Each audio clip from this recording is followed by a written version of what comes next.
जय श्री राम। शंखनाद में आपका स्वागत है। मुख्य चुनाव आयुक्त ज्ञानेश कुमार पश्चिम बंगाल के दौरे पर हैं। एक के बाद एक बैठकें ले रहे हैं। अधिकारियों के साथ बैठक हुई है, राजनीतिक दलों के साथ बैठक हुई है। बंगाल के इन चुनाव को किस तरह इस बार हिंसा मुक्त कराया जाए, किस तरह इस बार टीएमसी के गुंडों को रोका जाए और जो पिछली बार हालात बने, जो खूनी हालात बने, वो ना हो, इसे लेकर जो चुनाव आयुक्त हैं वो बैठकों में उन्होंने आदेश दिए हैं और उन्हें कुछ सुझाव भी मिले हैं। लेकिन यहाँ पर चुनाव आयुक्त जो है वो नाराज भी नजर आए और उन्होंने अधिकारियों की डांट भी लगाई, जिनमें डीजीपी विनीत गोयल, उनको सीसी ज्ञानेश कुमार के गुस्से का सामना करना पड़ा। पहले जो उनकी बैठक हुई वो अधिकारियों के साथ हुई, जिसमें जो डीएम थे, डिस्ट्रिक्ट मजिस्ट्रेट थे, पुलिस अधिकारी थे और जिला अधिकारी थे, इनके साथ बैठकें हुई, जिसमें उन्होंने नारकोटिक्स विभाग को लेकर बात की। एक नारकोटिक्स एडवाइजरी बोर्ड जो है वो दूसरे राज्यों की तरह पश्चिम बंगाल में नहीं है, तो उन्होंने यही पूछा कि क्यों नहीं है।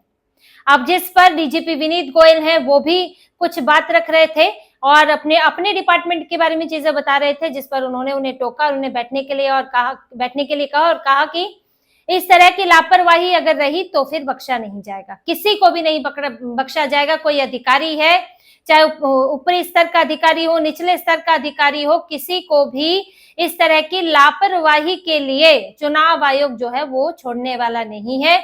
इस बार के चुनाव में अगर हिंसा होती है, अगर कुछ इस तरह की घटनाएं होती हैं तो फिर अधिकारी नपेंगे, ये साफ तौर पर उन्होंने कहा। उन्होंने आरबीआई के अधिकारियों के साथ बैठक ली, एयरपोर्ट अथॉरिटी के साथ ली, साथ ही सीमा शुल्क विभाग के साथ भी बैठक ली, नारकोटिक्स वाले थे, जिला अधिकारी, पुलिस अधिकारी थे, सबके साथ।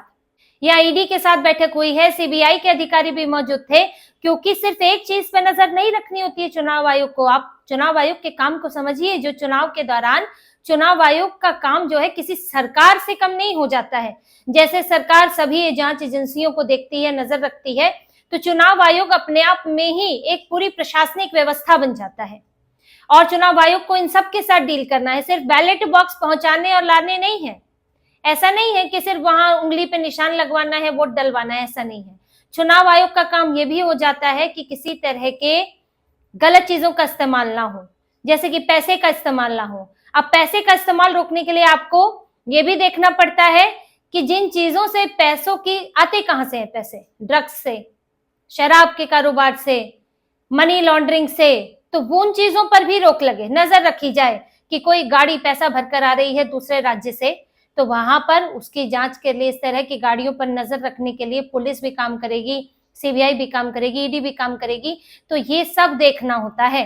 शराब बांट कर यहाँ पर वोट बटोरे जाते हैं, कैश देकर वोट बटोरे जाते हैं, तो इसके लिए शराब पर, ड्रग्स को के लिए तो नारकोटिक्स विभाग नजर रखेगा। तो ये सब के लिए अलग अलग डिपार्टमेंट को चुनाव आयोग सबसे रिपोर्ट लेता है और सब चुस्त दुरुस्त रहे और चुनाव को ज्यादा से ज्यादा पारदर्शी और स्वस्थ बनाया जा सके, इसके लिए कोशिश करता है। अब पश्चिम बंगाल में तो समस्या बाकी राज्यों से कहीं ज्यादा है, क्योंकि यहाँ पर पुलिस ही फ्री नहीं है। यहाँ पर पुलिस पूरी तरह टीएमसी के कंट्रोल में है और आपको उससे पारदर्शी काम करवा पाना किसी भी दूसरे राज्य से मुश्किल है, क्योंकि वहां काम होता है। पुलिस का वहां पर हाल यह है कि टीएमसी को देखते ही पुलिस के हाथ पांव ठंडे और एकदम शांत, कुछ नहीं, कुछ कर ही नहीं सकते, करेंगे कार्रवाई होने का डर सताएगा। तो चुनाव आयोग को इसलिए बड़ी मशक्कत करनी पड़ रही है राज्य पुलिस पर और इसीलिए बार बार बैठकें हो रही है। डीएम के साथ भी बैठकें हुई है और अलग से इस सब बैठक के बाद जो सभी डीएम हैं उनके साथ अलग से बैठक हुई है, इन सभी बैठकों के साथ।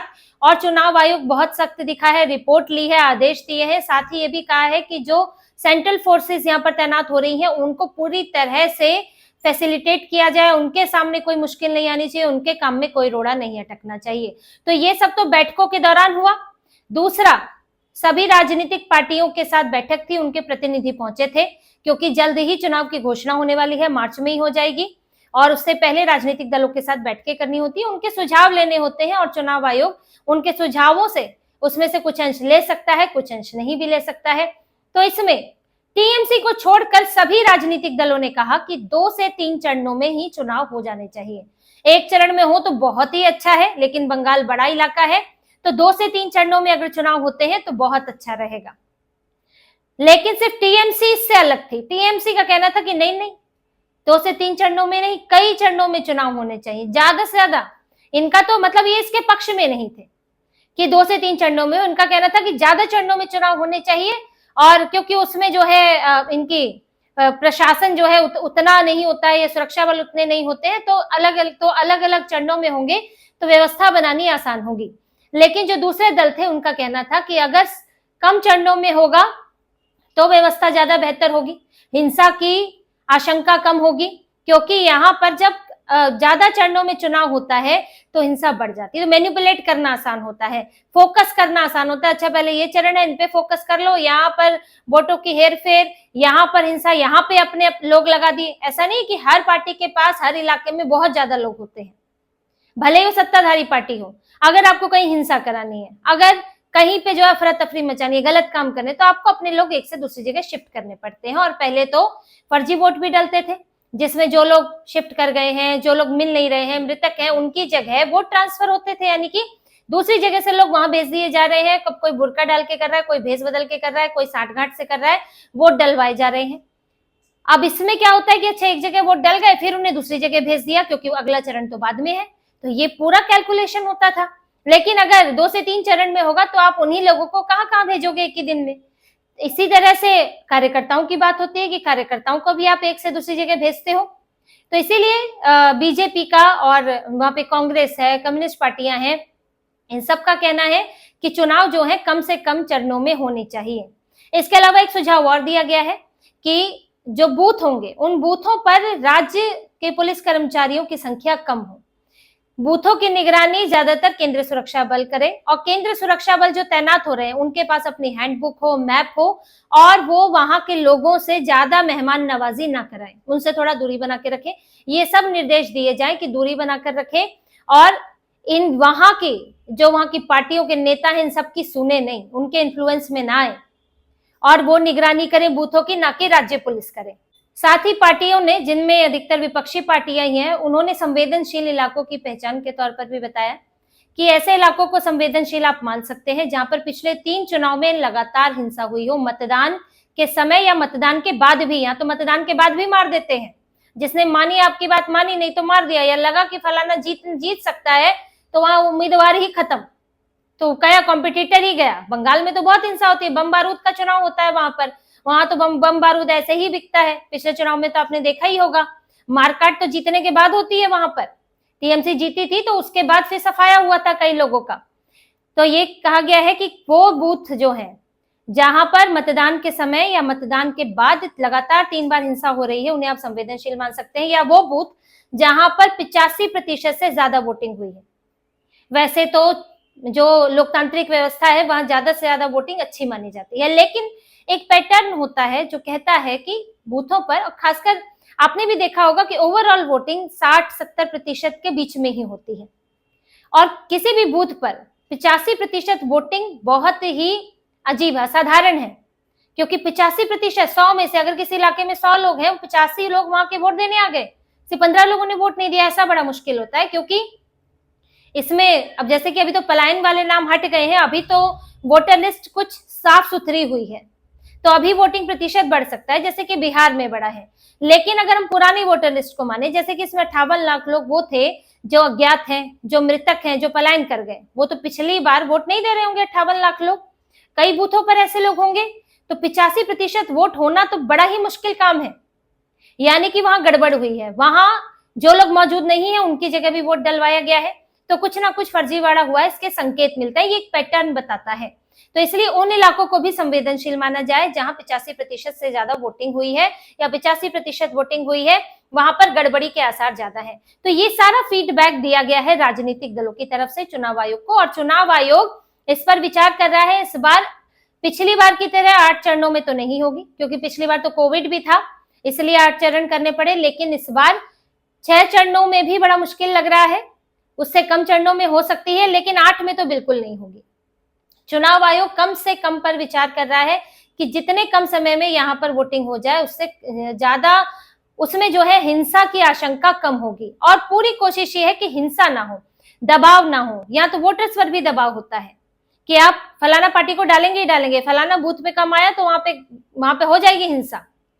तो ये सब स्थितियां ना बने, इसीलिए पहले ही केंद्रीय सुरक्षा बल लगा दिए गए हैं। केंद्रीय सुरक्षा बलों के साथ पर्यवेक्षक भी होंगे चुनाव आयोग की तरफ से, और लोगों में भरोसा पैदा करने की, भरोसा जगाने की कोशिश की जा रही है ताकि वो डरे नहीं और किसी पार्टियों के किसी भी पार्टी के इन्फ्लुएंस में ना आए, अपने हिसाब से वोट दे। दूर दराज के इलाकों में ज्यादा सुरक्षा रखी जाए और चुनाव आयोग पूरी तरह इस बार पिछली बार से कहीं ज्यादा सख्ती बरत रहा है, क्योंकि पिछली बार के जो अनुभव है और बहुत ही कटु अनुभव है उनसे सीख ली जा रही है। वही ममता बनर्जी धरने पर बैठी है और धरने में चुनाव आयोग की भर भर कर बुराई कर रही है। मैं जो उनको मृतक साबित कर दिया है उनको मैं लेकर आऊंगी। अरे भाई लेके आइए, कोई दिक्कत नहीं है। चुनाव आयोग खुद बोलता है कि फाइनल लिस्ट के बाद भी अगर किसी को लगता है कि उसके वो रह गया है या उसका नाम गलती से हटाए तो वो दोबारा उसके लिए आवेदन कर सकता है, कभी भी आवेदन कर सकता है और फिर से जांच की जाएगी। अगर पार्टियों को लगता है कोई मृतक नहीं है और उसको मृतक में डाल दिया तो आप जाइए, आपका तो काम ही यही है। बीएलए का काम है ये देखना कि लोगों का नाम चढ़े लिस्ट में। तो आप ये यहाँ पे क्या अजूबा बात कर रही हैं कि मैं 20 लोग ऐसे लाऊंगी जिनका नाम जो मृतक है, मृतक नहीं है और मृतक बता दिया है। ये गड़बड़ियां हो जाती हैं, लेकिन क्या ये 20 लोगों के स्तर पर है कि 20 लाख के स्तर पर है, ये देखना होता है। आप ये नहीं कह सकते कि मैं 20 लोग ले आई हूं तो यहाँ पे 20 लाख की गड़बड़ी है। तो आप लाइए फिर 20 लाख के नाम, या 20,000 ही नाम ऐसे ले आइए तो बड़ी बात है। तो ममता बनर्जी कुछ भी करके इस वक्त एक तो वो सेंटर वर्सेस स्टेट बनाना चाहती है, चुनाव आयोग को सेंटर का एक तरह से प्रतिनिधि बताना चाहती है और चुनाव आयोग के खिलाफ ही बोलकर इस बार एसआईआर को ही मुद्दा बनाना चाहती है। पर खैर ये तब तक है जब तक एसआईआर ये पूरी नहीं होती, और फिर चुनाव की जैसे घोषणा हो जाएगी उसके बाद इन सबका मामला ठंडा पड़ जाएगा। फिर ममता बनर्जी को जवाब देना पड़ेगा कि आप 15 साल से सत्ता में हैं तो यहाँ की जो हालात हैं, जो कानून व्यवस्था, प्रशासनिक व्यवस्था और यहाँ पर जो नौकरियों के हाल हैं, जो फैक्ट्रियों के हाल हैं, उस सब में आपने क्या किया और बंगाल को इस जगह पर लाकर कैसे खड़ा कर दिया।